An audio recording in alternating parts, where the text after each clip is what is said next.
Tava pensando se lembrava Ah! ou não. Aí eu ia narrar, mas ia ser do meu jeito, né? Aí, a hora que você falou isso, eu resolvi, acho que é melhor eu mandar o convite e eu entrar. Ai, que bom. Então eu falei um pouquinho do teu currículo, tá, Calais? Quero te dar boas-vindas no Talk Show Lidera Vet. Eu criei esse quadro para a gente conhecer mais um pouquinho da carreira dos médicos veterinários, né? Então a Uhum. gente tem uma ampla área de atuação e muitas vezes a gente tem curiosidade de como é que esses profissionais de sucesso chegaram onde eles estão, né? E Sim. aí você é um dos nossos convidados. Muito obrigado, Camila. Vulgo Camilão. Todo mundo te conhece como Camilão. Boa noite, É obrigado pelo verdade. convite. Para mim é uma honra estar aqui. Quero agradecer as pessoas que eu estou vendo que já entraram, pessoas queridíssimas como a Cassandra, veterinária, a Maristela Navarro, que está fazendo o Evovet, não acabou ainda. Legal. Outros amigos que eu não consigo. A Gica entrou, a Gica eu tô caçando ela tá me enrolando para fazer o Evolution desde o primeiro. Olha, a Gica fez eu fazer um curso, agora eu esqueci o nome, mas foi por ela a indicação e eu acabei fazendo. É um curso das águias. Acho que cheguei a comentar contigo, né? Falou, é. A Isabela Figueiredo, quanto tempo, Isabela? Tudo bem? Que bom que você entrou. Pois bem, Ana Paula Sarraf, Tatiana, a Bruna Firmo, tudo bem, Bruna? Sempre escondidinha. Boa noite para todo mundo. Vamos começar a conversar então, Camila. O que que você quer falar? O que que você quer saber? Se eu conto até onde Então, eu puder. A Jane, tá. a Anaís. Não, aqui é para contar tudo, Calês, não tem essa. Aqui, ó, Prometeu, tem porque que cumprir. É o que eu é ensino a Elisa dessa forma. Filha, prometeu, tem que cumprir. É. verdade. E aí, por que tu escolheu fazer a medicina veterinária como profissão? O que te levou a essa escolha?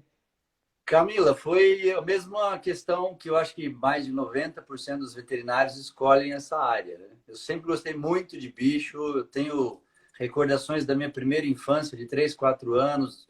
Minha família sempre ia para um lugar aqui no sul de Minas, chamado São Lourenço, Caxambu, é um lugar bastante conhecido aqui da região.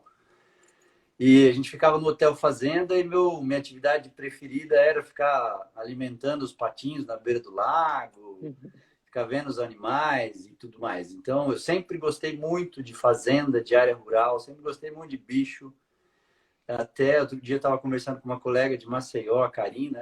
Não sabia que você gostava do agro. Eu adoro agro, eu adoro esse meio de fazenda. E como eu não tenho origem em fazenda, eu acabei não indo para essa área. Uhum. Depois tive uma cadela que me marcou muito, que foi uma Doberman, que era uma cadela que a gente mandou adestrar. E ela era super protetora, era uma cadela muito querida. Depois eu tive Rottweiler. Então eu sempre tive uma vida muito ligada em bicho. Sempre gostei muito. E sempre gostei muito da área de biológicas. Então eu junto a Karina aí. Ah lá, Karina Costa, estou por aqui também. Oh! Aí a gente estava brincando outro dia. Ela falou: não imaginava que você gostava de agro, porque você é todo pastinha, todo cabelinho arrumadinho, perfumadinho. Eu falei: pois é, eu gosto de agro também, adoro essa vida. Meu sonho é ter uma Hilux e ir para fazenda. Mas eu escolhi a veterinária por isso. Aí eu entrei nessa área, aí já contando um pouquinho da minha trajetória pessoal também, porque eu acho que isso é legal, porque a experiência da gente pode inspirar outras pessoas e ajudar outras pessoas. Não que a minha vida tenha sido sensacional, mas alguns momentos foram. Então é isso que eu queria partilhar hoje.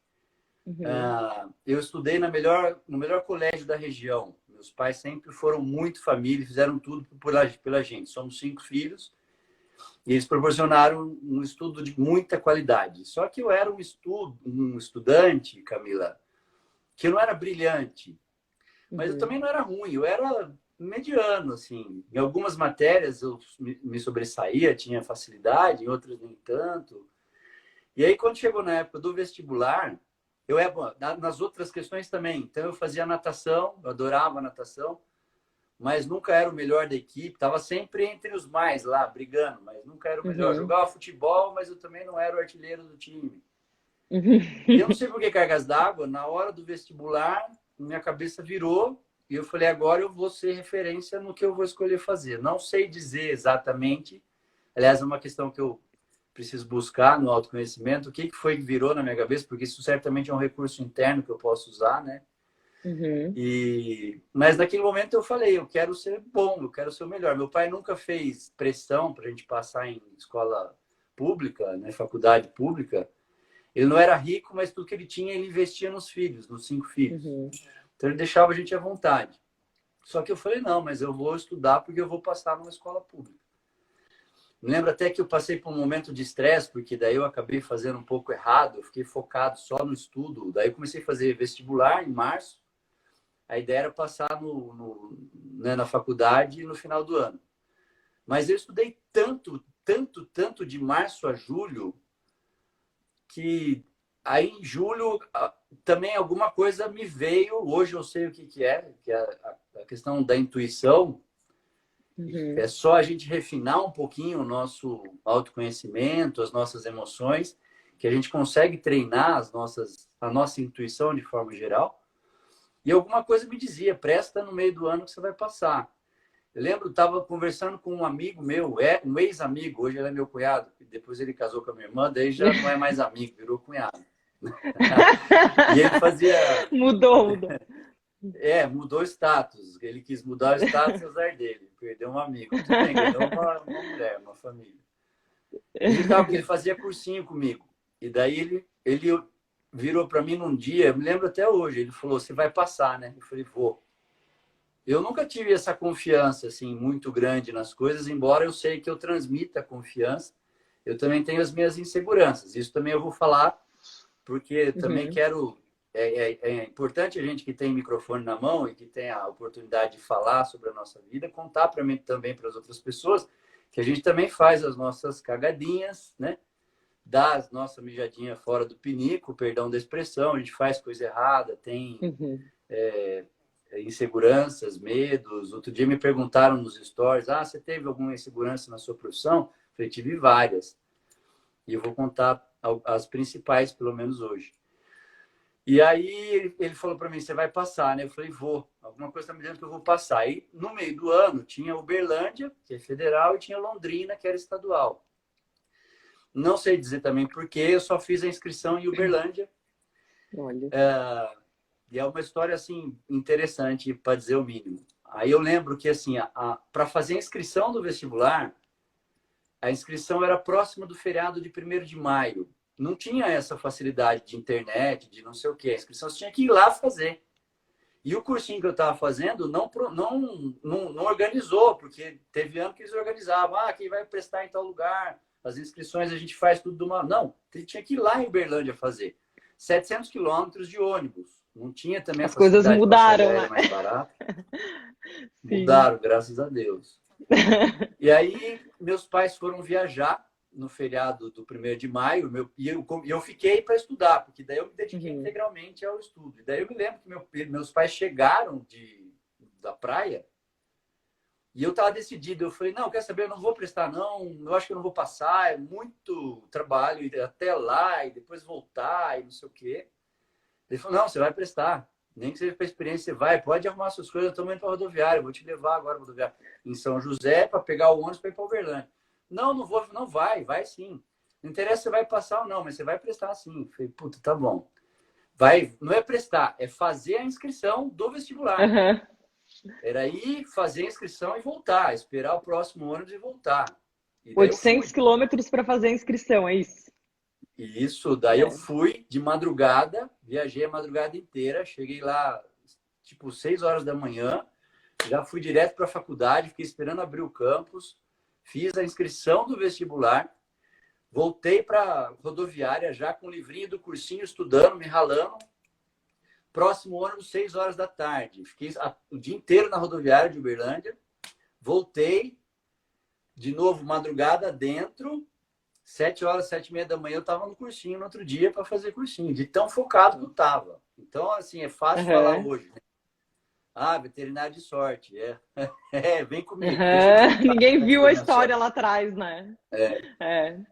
Daí fiz a inscrição. Eram 2 dias de inscrição. Aí eu cheguei no cursinho, Camila, e comentei com a minha galera, assim, né? Com os amigos. Nossa, estava um cara de cansado. Eu falei, viajei a madrugada inteira para fazer a inscrição lá na Federal de Berlândia. Nossa, você foi fazer? Foi. Fui. Aí começaram a se organizar. Mais uns 10 resolveram ir para fazer a inscrição no dia seguinte e voltar. Então, quando eu fui prestar o vestibular, daí, que foi em julho, começo de junho, julho, mais ou menos, meio do ano, daí eu já não fui sozinho para prestar, porque outra. Só que tinha para medicina, para odonto, para engenharia, porque o Uberlândia tem todos os cursos. Uhum. Viajamos todo mundo junto para prestar o vestibular. Daí o vestibular era assim, 2 dias de múltipla escolha. O resultado saía no terceiro. Quem passou, passou. Ó, o Renato, meu amigo aí. Fala aí, Renato. Beleza? Quem passou, passou. E ficava daí para o terceiro e quarto dia, que eram as matérias definitivas de cada curso. Aí ficou todo mundo numa pensãozinha da Dona Maria lá, que eu não me esqueço, aquelas mineiras, bem mineiras, todo mundo dormindo de beliche, não sei o quê, para prestar o vestibular, que ela alugava a pensão. Camila, só eu passei para a segunda fase. Ninguém mais passou. As pessoas prestaram para odonto, medicina, engenharia. Aí fiquei sozinho lá. Você imagina a depressão daí. Puta merda, só eu agora. Vi todo mundo indo embora. Me deu aquela sensação de Isso foi que ano, mesmo. Caleiso? 1990. 1990. Julho de 1990. Aí, Camila, fiz os dois. Aí tem umas coisas que, né? Você também tem que. Eu acredito em Deus, então tem coisas que tem que ser. Aí eu me lembro que eu estava sozinho para a prova da segunda fase. Eu colei em 2 caras conversando. E os dois falando e discutindo matéria de biologia. Então, porque é o crescimento da planta que eu não me lembro os termos, mas aquele crescimento em círculo e o crescimento para cima e não sei o quê. E eu fiquei de ouvido na conversa dos caras, porque eu não tinha tido isso ainda no cursinho. Eu estava fazendo o ano inteiro de curso. Era para fazer o ano inteiro, eu tinha feito 3 meses. Eu fiquei de ouvido no cara, puta, meristema primário e meristema secundário. Lembrei agora que os caras estavam falando. Eu não tive isso no cursinho e não lembrava do colegial. E fiquei escutando. Então, o meristema primário cresce assim, o secundário cresce assado. Eu entrei, Camila, dei uma olhada na prova. Defina meristema primário e meristema secundário. Eu falei, puta, cara, não acredito. Aí, respondi aquela primeira para me livrar a memória, né? Arquivos temporários. Por que eu estou contando essa história? Porque eram 25 vagas para veterinária. Eu passei em 23º lugar. Eu tenho certeza que essa questão me ajudou a entrar no vestibular. Se eu não tivesse ficado perto daqueles caras e escutado aquilo, possivelmente eu não tinha entrado. Aí parece que as coisas conspiram para acontecer quando elas têm que acontecer, né? É só a gente, que nem tu falou antes, prestar atenção na intuição, né? Isso, nos sinais, no que as pessoas falam, no que está acontecendo e tudo mais.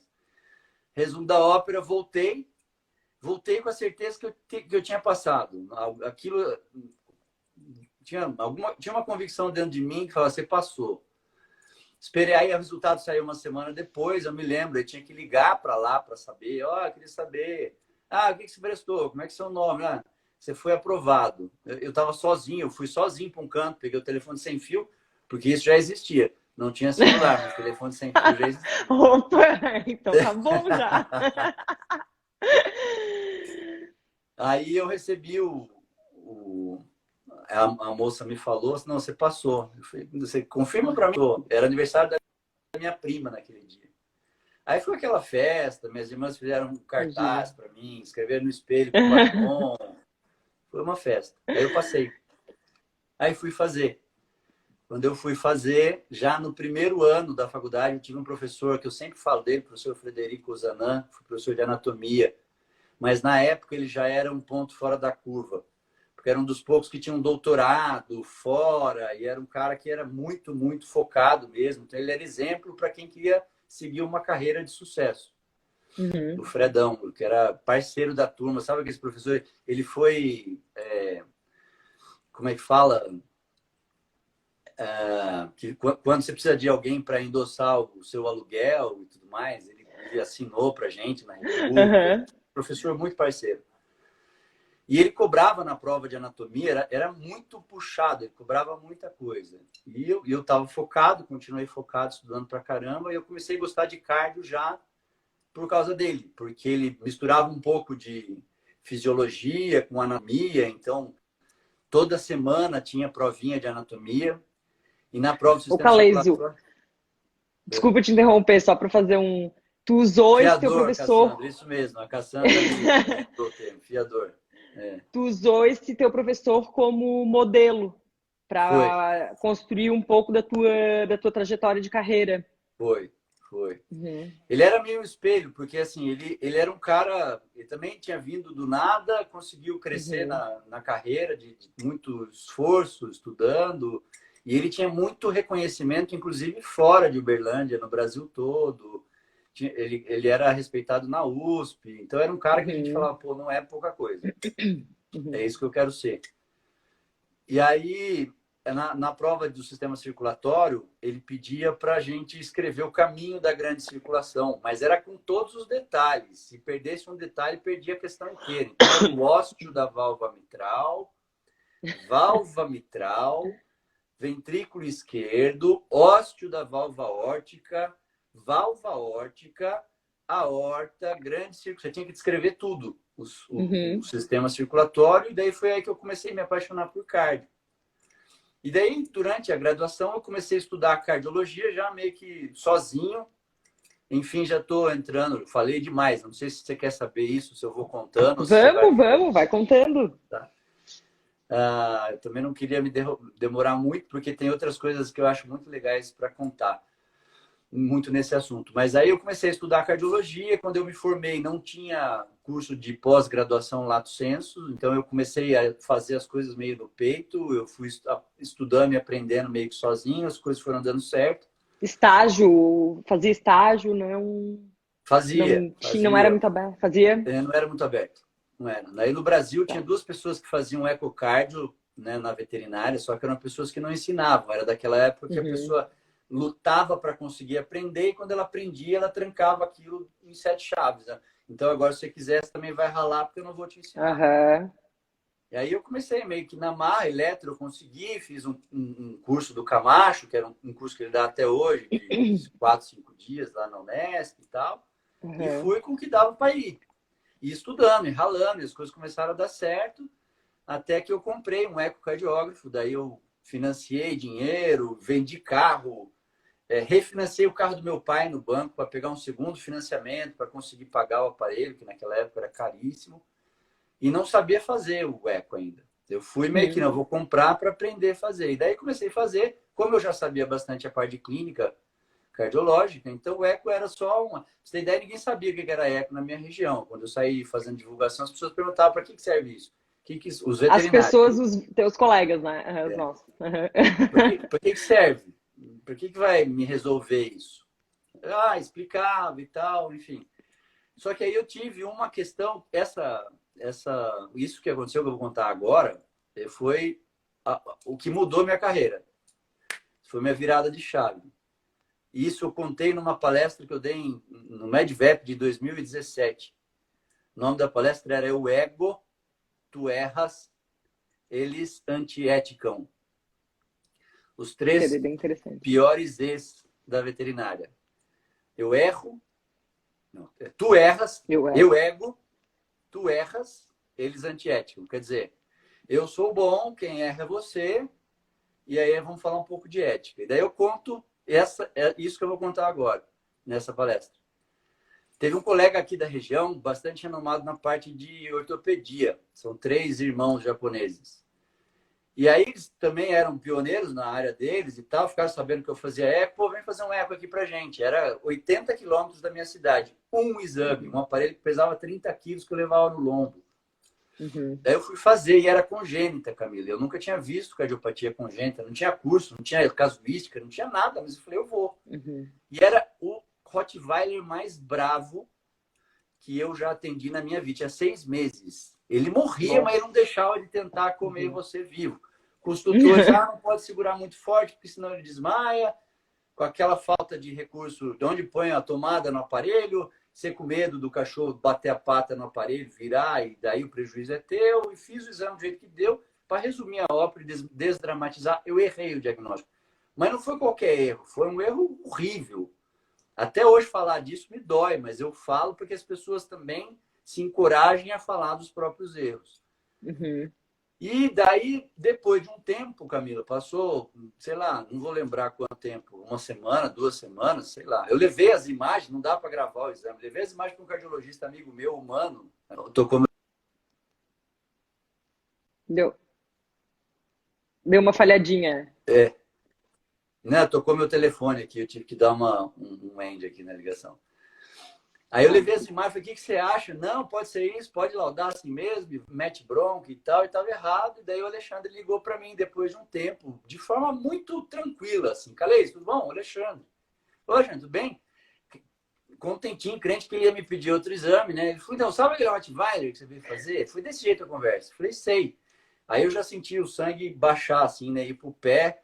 O que ele vai falar? Ele falou, estava errado o diagnóstico. Porque o tutor levou para não sei quem, levou para não sei aonde, e não era bem aquilo. Eu falei, ah, é? Aí eu fiquei aqueles 2 segundos que duram uma eternidade. Por que ele está me falando isso, né? Não, só estou ligando para te dar um feedback. Eu falei, tá bom, obrigado. Mas não foi por falta, não foi por falta de ética, não foi. Hoje eu sei por que ele me ligou. Ele não sabe, mas eu sei por que ele me ligou. Aí eu me lembro, Camila, aquele dia eu encerrei a atividade, fui embora para casa, peguei a chibata e fiquei tipo. Isso não é Eu para não mim, sou tá bom no que vendo? eu faço, Sou bom no que eu vou faço. desistir. Isso não é para mim, não vou conseguir mesmo, que vergonha, vão falar de mim, e agora, não sei o quê. Eu já era conhecidão aqui na região, né?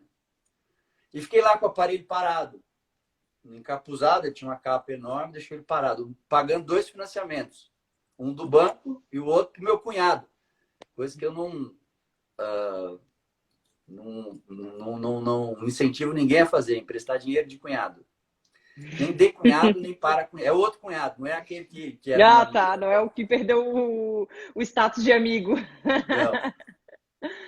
Pagando 2 financiamentos e deixei o aparelho lá, não vou mais mexer com isso. Até que um dia, daí eu falei, não, peraí. A gente é teimoso. Eu falei, bom, se for para fazer, então vai ser para ser referência. Vai ser para ser referência. Aí peguei, decidi na minha cabeça. Eu falei, vou atrás do mestrado, que eu já devia ter feito. Porque nesse meio de caminho, eu escutava muitos clientes falando, né, eu já tinha 5 anos de formado por aí, Camila, já trabalhando com cardiologia. E os clientes me falavam, nossa, é professor, poxa, como você explica bem, como sua didática é boa. Meu marido foi no médico ontem, o cardiologista explicou, mas a gente não entendeu nada. Você explicando, a gente entendeu, é a mesma coisa que o meu marido tem, não sei o quê. Um cliente, 2 clientes, 3 clientes. E nessa altura eu ainda não percebia que eu gostava mais de explicar do que de atender. Então, é outra coisa que eu falo quando eu estou em palestra. Presta atenção no momento da consulta que você mais é feliz. Porque a minha felicidade maior na consulta era sentar e explicar para o cliente, desenhar o que tem, é assim. Eu gostava daquilo. Mas para mim era natural, não achava que era uma coisa importante que eu sabia fazer, que eu tinha dom para aquilo. E aí já estava escutando aquilo, daí calhou com esse erro. Aí esse erro eu podia ter falado. Hoje eu fico pensando, né? Se eu tivesse acertado aquele diagnóstico, eu teria virado um cu de pessoa. Não que eu não seja, vai, não estou dizendo que eu sou super legal.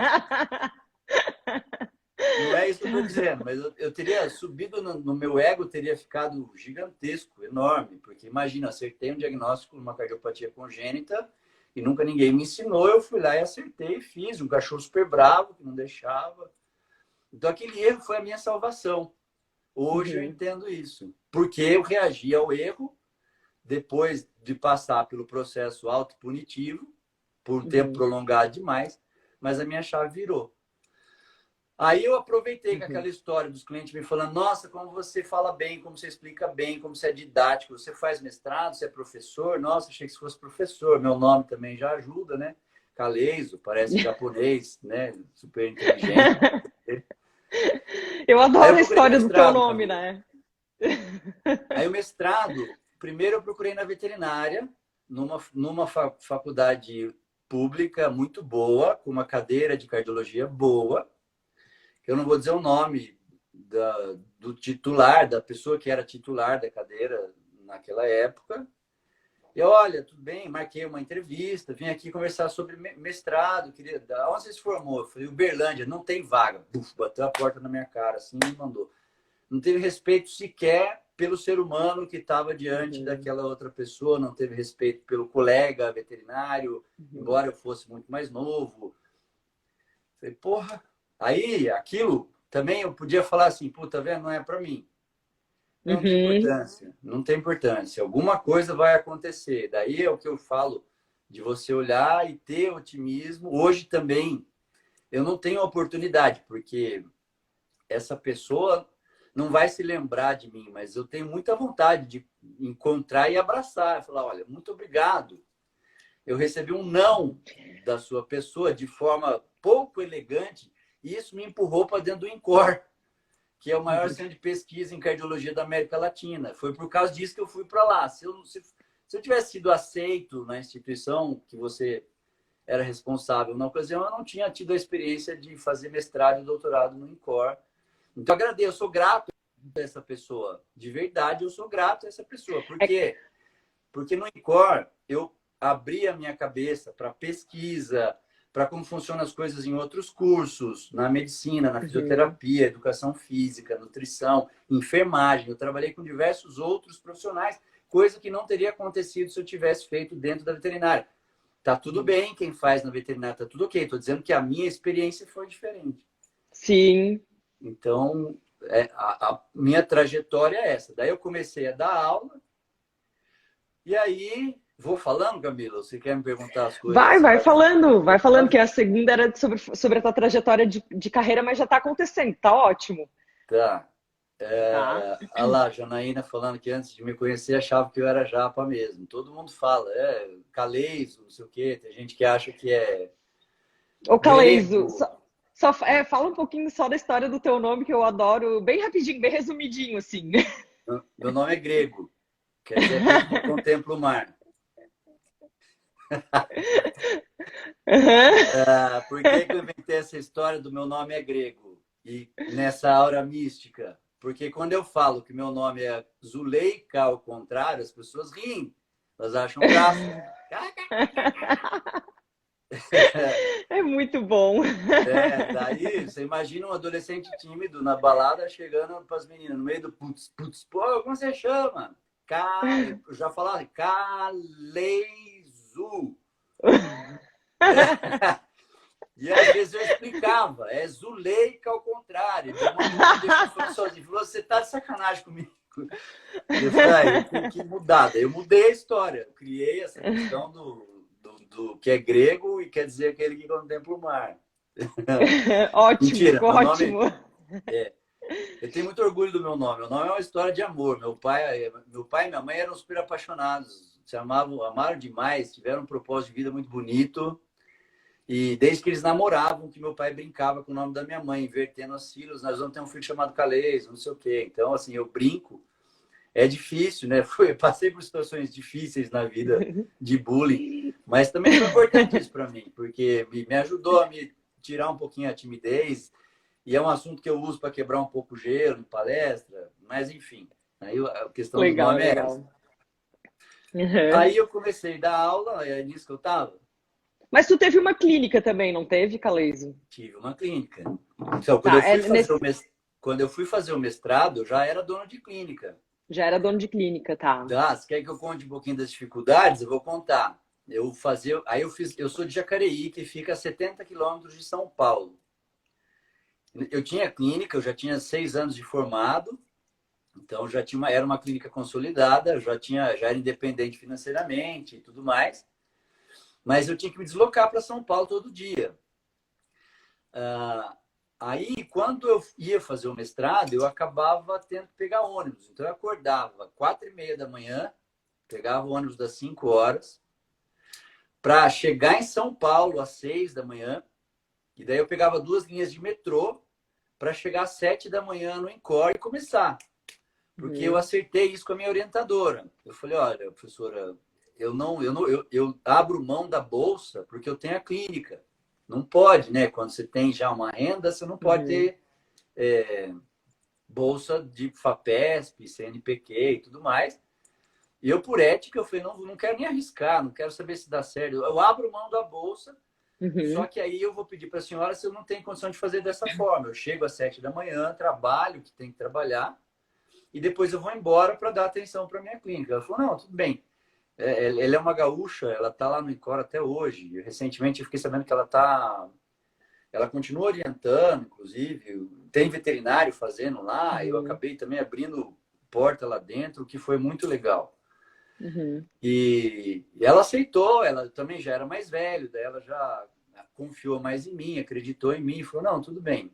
Só que eu era o único naquele momento que fazia eco em animais de experimentação. Camundonguinho, Camila, sem brincadeira, tem esse tamanho aqui, ó.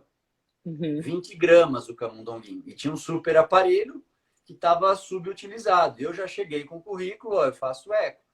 E daí começou a meter, aí me puseram para fazer eco periférico de ser humano. Então foi uma baita experiência. Eu dei palestra no Congresso Internacional de Uhum. Medicina, não só de veterinária. Foi uma experiência muito diferente. Fiz avaliação endotelial, tem alguns capítulos lá dentro do INCOR também que foram muito, muito legais, médicos que queriam minha cabeça dentro do departamento. Por que é um veterinário que faz esse exame? Porque, Uhum. na visão deles, veterinário é Uhum. aquele bronco que não sabe lidar com gente, só sabe lidar com bicho. Uhum. Daí era Aham. uma co-orientadora médica que falou, porque ele é o melhor que tem que faz esse exame aqui. Não tem quem faça tão Uhum. bem quanto ele, dela me sustentou. Então, teve umas situações bem legais, assim, que também me ajudaram a dar confiança e construir a minha questão para o que eu faço hoje. Uhum. Aí, enfim, era um sacrifício danado. Aí eu chegava no INCOR 7 horas, trabalhava. Então, esse exame da função endotelial tinha que ser muito cedo. Os pacientes tinham que estar em jejum, o paciente humano. Eu trabalhava na área humana, depois eu descia para experimentação, para trabalhar com os ratos, camundongos, coelhos e tudo mais. E depois eu vim embora para casa. Daí mais 2 linhas de metrô para chegar na rodoviária Tietê, para pegar o ônibus, para chegar aqui em casa, chegar na clínica. Aí eu chegava às Uhum. vezes 3, 4 horas da tarde, sem almoço, ficava até 7h30, 8 horas da noite, por 3 anos do mestrado. Uhum.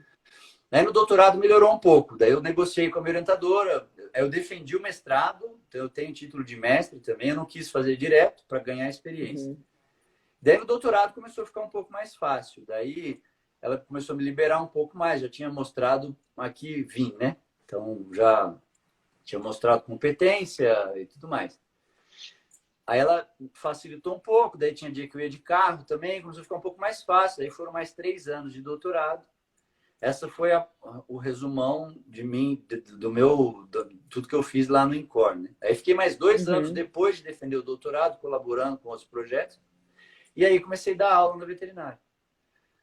Aí dando aula na veterinária, por cardio ser um assunto muito denso, com muita informação e tudo mais, e eu sempre gostei muito de estudar sobre relacionamento, linguagem corporal.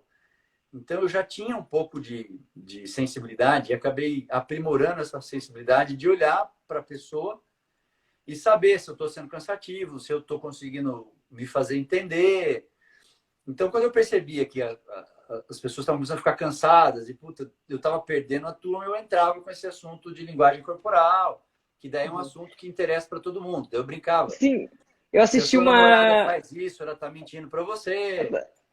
Daí Uhum. todo mundo Eu parava. assisti. Se o seu namorado faz assim, é porque ele está mentindo. Daí todo mundo já ficava, né? Já dava aquela coisa, já se interessava. Daí eu entrava com o assunto de como montar uma sala de consulta que seja Uhum. agradável para o teu cliente, não para você, que é o que 90% dos profissionais liberais, não só de veterinário, médico, Uhum. advogado também, monta a sala de consulta que seja agradável para si próprio. E o cara chega Uhum. lá e aí isso dificulta o processo de persuasão e tudo mais. Uhum. Então eu usava esses tempinhos assim para animar a galera e funcionava. Daí eu comecei a receber Eu, le- feedback da Não, eu fala. lembro que eu assisti uma palestra tua, um curso, na verdade, em Porto Alegre, que o laboratório que eu trabalhava, ele patrocinou e eu fiquei acompanhando, né? Uhum. E era legal porque tu fazia esses.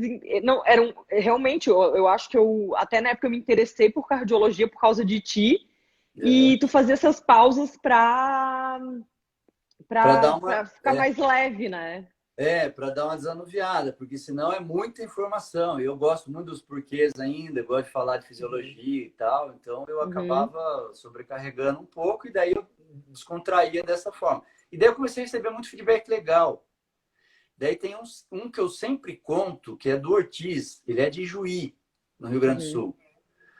Mas pensa num cara marrento, assim, ele é mais velho, ele tem uma cara marrenta, meio brava, assim. Eu não sabia se estava gostando do curso, se não estava. Eu sei que no segundo curso ele foi, e aí ele veio falar comigo. Eu já contei isso para ele, ele chorou no telefone. Ele falou: você fala de mim, você conta, e chorando. Como as pessoas não surpreendem, porque ele tem um jeito de marrento, assim, parece um cara bravão e tal. E daí ele chegou para mim no segundo curso que ele fez comigo, ele falou: Baguri, preciso te dizer um negócio. Eu falei: fala, Ortiz, né? Tipo, o cara nem começou o curso ainda. Peraí, né? Uhum. Depois daquele último curso que eu fiz contigo, eu mudei toda a minha sala de consulta, tchê. Não é que dá resultado? Gostei daquilo que tu me falou. Eu falei: pô, ainda bem, né? Porque eu achei que ele ia, né? E aquilo foi o Legal. outro clique na minha cabeça. Eu falei: pô, cara, as pessoas aproveitam isso, as pessoas gostam disso. E eu também gosto de falar.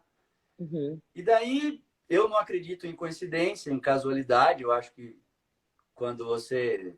Eu sou, né? Eu acredito muito em Deus, a minha família sempre foi muito espiritualizada e tal, por isso que eu falo bastante de espiritualidade.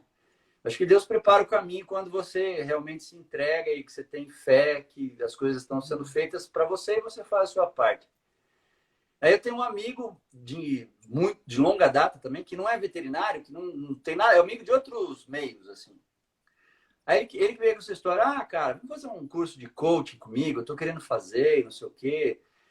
Mas o que que é? O que que é o coaching? Até então tinha uma pessoa na veterinária que trabalhava com isso, eu não sabia direito o que que era e tal. Não, é um curso assim. Aí eu comecei a me interessar, não, vamos fazer. Falou: mas a gente pode comprar o ciclo básico ou comprar completo. O que que você prefere? Eu falei: ah, completo, porque eu sou assim, tudo que eu sou intenso, em tudo que eu faço, eu quero fazer bem feito até o final. Se não, nem faço. Se não for assim, eu nem entro no jogo.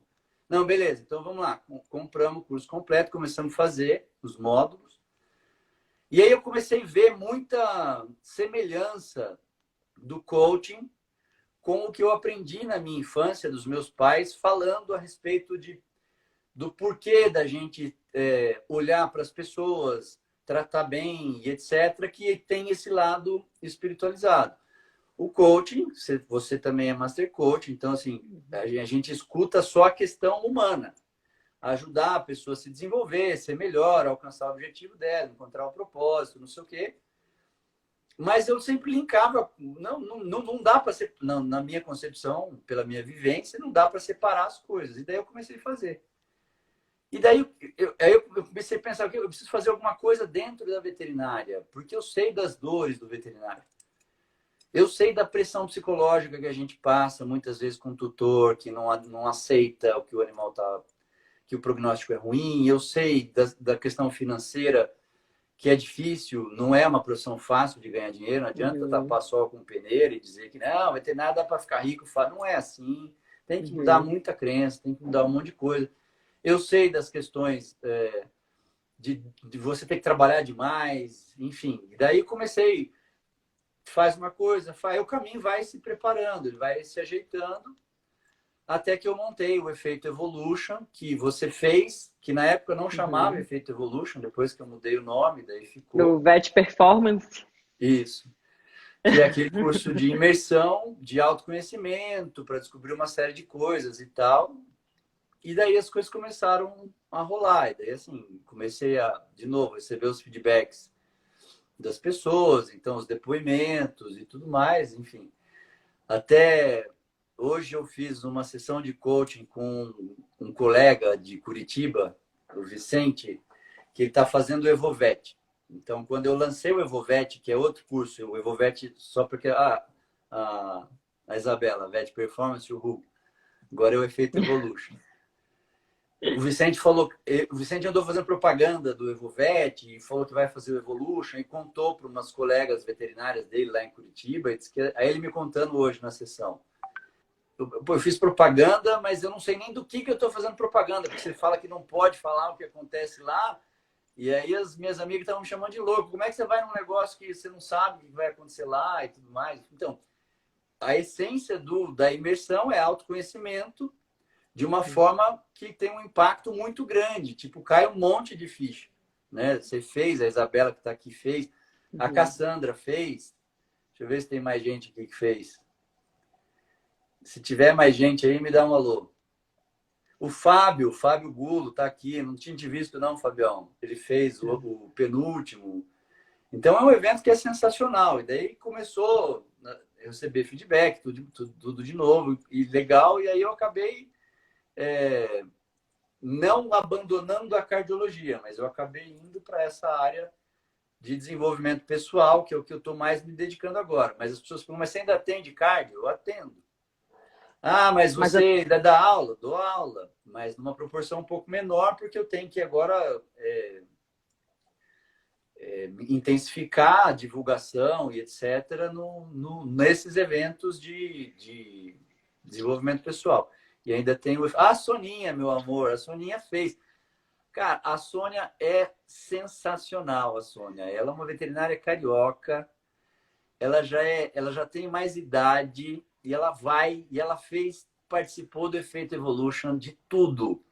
Agora teve o Evovet, ela está fazendo o Evovet. Então ela é sensacional. Eu amo essa mulher, porque a força que ela tem e o dinamismo dela, embora ela já tenha mais idade, isso é um exemplo para todo mundo. Mas, enfim, quem mais quer saber? Por que eu abandonei a cardio? O que me fez ir? Acho que isso que é o que mais as pessoas que têm mais te curiosidade. perguntam, né? Eu não abandonei a cardio, mas é aquela história de você ficar atento aos sinais. O que está acontecendo na sua vida? Pro quê, exatamente? Para o quê? O teu coração canta. Isso é uma questão relacionada a propósito, que é o que a Sônia... Obrigado. Ela deve estar chorando lá, mas eu te amo mesmo, Sônia, você sabe disso. Relacionado a propósito. Então, eu demorei para entender o meu propósito.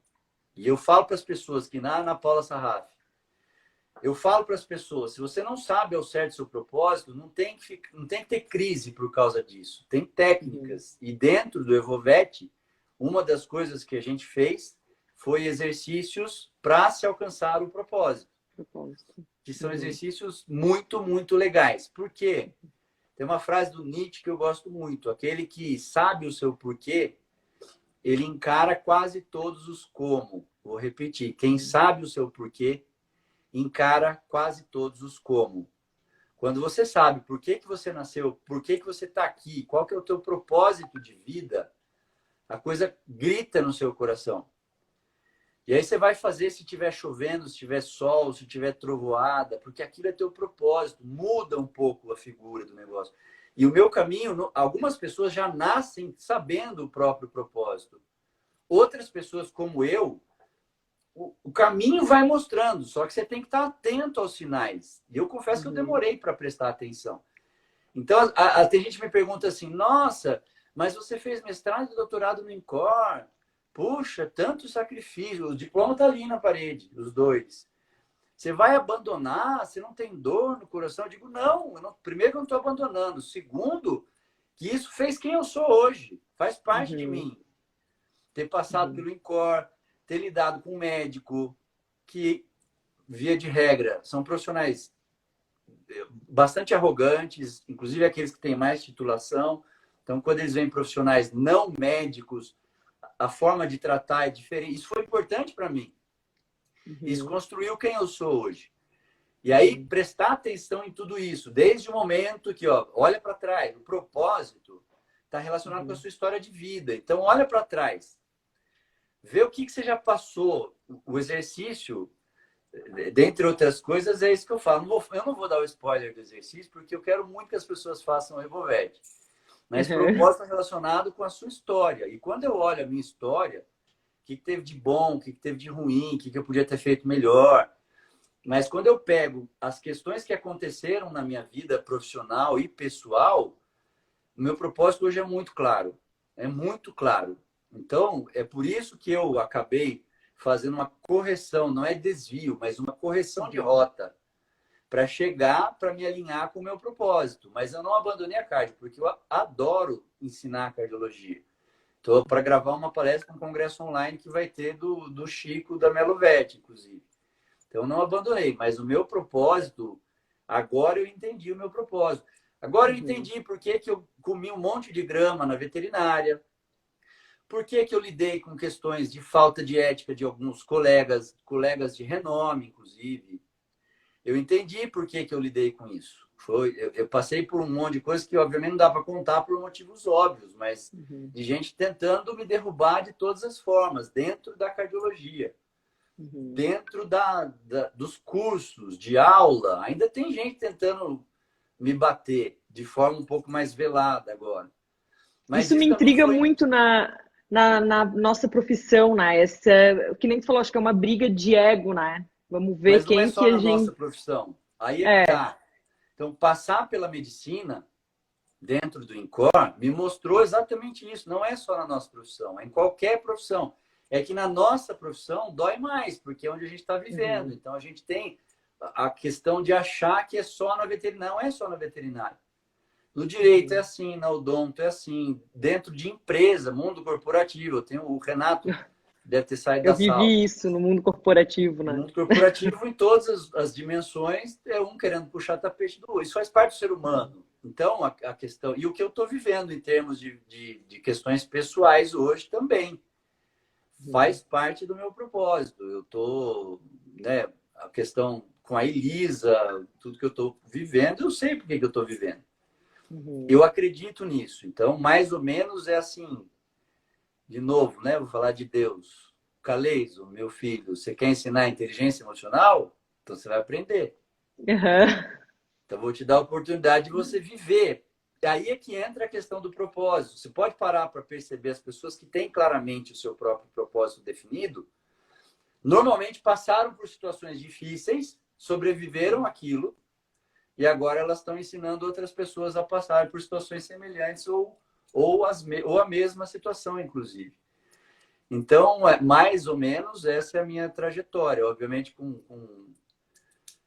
diversos erros da minha parte também, erros técnicos, erro. Ontem mesmo eu fiz uma live no meu canal, eu citei um erro técnico meu antes de estudar inteligência emocional de relacionamento com o cliente, que eu achava que tinha que ser duro, tinha que ser técnico, então é assim porque tem que ser assim.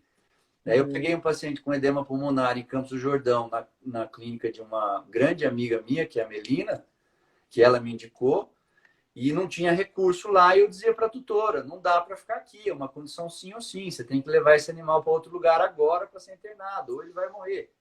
Eu não tive sensibilidade, eu não prestei atenção aos sinais, eu não tinha todo esse background de inteligência emocional, e eu só não perdi aquela cliente porque a Melina fez uma intervenção e fez o meio de campo ali. Daí depois, um outro cachorro dessa tutora viveu 20 anos com insuficiência cardíaca, até 20 anos, era um maltezinho, morreu ano passado.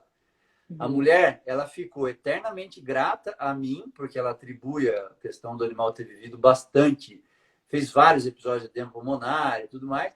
Ah, ele é extremamente competente, só que ela mesma nunca mais voltou na consulta, ela sempre mandava o marido, porque encontrar comigo ativava as Uhum. memórias emocionais dela daquele momento de que sem perceber, talvez eu fui rude, eu não tive a sensibilidade de conversar, usar um outro tipo de argumento com ela. Então, tem Uhum. diversos erros técnicos e de relacionamento, que inclusive as pessoas falam, ah, porque você ensina e está fazendo errado. Então, você fez o Evolution com outro nome, você sabe lá no contrato, a última cláusula é, eu sou um de vocês. Uhum. Não sou melhor que vocês. Não quer dizer que porque eu saiba todas as técnicas eu consigo aplicar 100% das vezes. mas eu sei como fazer. Eu quero te dar o caminho, essa é a minha proposta. Como melhorar, como lidar um pouco melhor com as questões de pressão, com as questões de autoconhecimento e por aí afora. E depende de cada um estar disposto também, né, Caleison? Tu dá o caminho e a gente traça a história, né? Então a gente faz a nossa própria história. A mudança, ela só é possível para quem quer. Não adianta você conseguir achar que você consegue convencer as pessoas a mudarem. Mudança parte de dentro. Você mostra uma vez, duas vezes, três vezes. Se a pessoa não quer mudar, ninguém pode mudar por ela. Aí isso se chama livre-arbítrio. É você que sabe o que você faz da sua vida. Então não adianta, depende da pessoa querer. Não, foi muito, muito bom. Eu até tinha preparado algumas perguntas aqui, né? Que eu falei para ti, conforme. Fazer, né? Não tem problema. A gente pode marcar uma próxima live para fazer todas essas perguntas. Mas é muito legal, porque eu sempre escutei falar, nossa, quando eu decidi fazer coach também, eu fiz MBA em liderança e gestão empresarial, e aí algumas pessoas te estimulam e falam, vai, Camila, vamos, tu tem jeito para essa área, e outras pessoas fazem totalmente o contrário, né? Coach, nada a ver, isso é horrível, para te fazer uma MBA, tu tem que pelo menos tens que ter uma clínica veterinária. E eu sofri, sim, um certo preconceito de alguns colegas, mas eu decidi não absorver e traçar o caminho que a minha intuição mandava eu seguir, né? Então, eu acabei fazendo, né, o treinamento, né? E a MBA. E não me arrependo. Também, um dia eu vou fazer uma live, acho, para contar a minha história, porque até tu sabe que eu tinha uma sociedade, e essa sociedade, tu conhece, partiu meu coração. Eu fiquei um tempo isolado até das redes sociais, não queria aparecer, porque me machucou bastante. Eram pessoas que eu considerava muito amigas. Mas são coisas. E eu recém tinha descoberto que eu estava grávida, então foi um boom de emoções, né? Mas tudo serve como aprendizado, né? O que eu posso extrair daquilo e refletir. Também confesso que eu fiquei um tempão refletindo, levando um tempo para digerir isso, e passa, né? Então a gente absorve o que tem que ser aprendido e o resto a gente deixa lá bem resolvido já, né? A Bruna Firmo está pedindo que quer saber sua história também, para o dia a gente fazer uma live para eu te entrevistar, para você contar. E a Janaína Reis está me dizendo, o Caleison me tirou o trauma da palavra coach, que foi gerado por conta de uma experiência péssima anterior. A questão é a seguinte, Jana, e para os outros também já entenderem. Não tem regulamentação o termo coaching. Então, qualquer um pode se autodenominar. Eu sou coach de finanças, de vida, de amor, de sexo. E não existe isso. Na verdade, o coaching é uma ferramenta extremamente poderosa, só que é baseado apenas em perguntas. Para que o coach, que é o cliente, acesse as suas memórias emocionais e bote em prática o que ele tem de recurso interno, o que ele precisa melhorar, obviamente com um direcionamento para alcançar um objetivo. Então, eu sempre costumo falar, esses eventos, uhul, você pode, você consegue ter uma vida extraordinária, isso não tem nada a ver com coaching, absolutamente, e é um perigo. Concordo. Está dizendo, e é um perigo, porque isso é estímulo, eu estou estimulando você. Então, você está lá durante o final de semana inteiro, 3, 4 dias, sei lá, achando que você pode tudo. Super poderoso, você virou super-homem, Mulher Maravilha. Chega segunda-feira, você se depara com os problemas. Não é assim. Desenvolvimento pessoal... E tem gente que pede demissão, termina relacionamentos, aí depois vê o estrago que fez na vida, né? Exatamente. Showman, realmente, Fran. Aí é complicado. Então, a questão é saber onde procurar, com quem procurar, tomar referência para entender o termo coaching, que eu, inclusive, eu tenho pensado 2 vezes antes de usar, estou preferindo usar a expressão desenvolvimento pessoal, para que eu sei que algumas pessoas têm um pouco de ranço, e eu também teria, porque as pessoas misturaram tudo, mas outra coisa que eu falo abertamente, O Efeito Evolution, que é aquele evento de imersão de 3 dias que eu faço para médicos veterinários, eu uso ferramentas de coaching, mas não é um evento único exclusivamente de coaching. Eu deixo isso claro. Ó, aí quando eu estou aplicando ferramenta de coaching, ó, isso é uma ferramenta de coaching.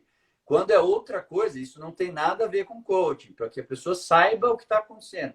Da mesma forma, o Evovet, que se você puder me permitir, eu acho que está quase acabando, mas o Evovet é um evento online com 4 módulos, justamente para trabalhar autoconhecimento, desenvolvimento pessoal, foco, disciplina. Então, assim, eu já tenho os depoimentos de algumas pessoas que fizeram esse Evovet, que conseguiram aumentar faturamento em até 70% na própria clínica, depois de aplicar as ferramentas para ter mais foco, produtividade. Tem uma gerente de vendas veterinária, de uma empresa veterinária, que conseguiu aplicar com os liderados, aumentou em 50% as vendas.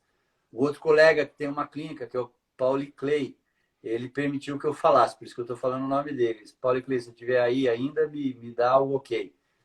Já falou, tem a clínica aumentou o faturamento em 25% usando esse tipo de ferramenta. Então, por que os veterinários deveriam fazer? Por isso, porque ajuda muito a trabalhar a emoção, o autoconhecimento e usar isso em proveito próprio.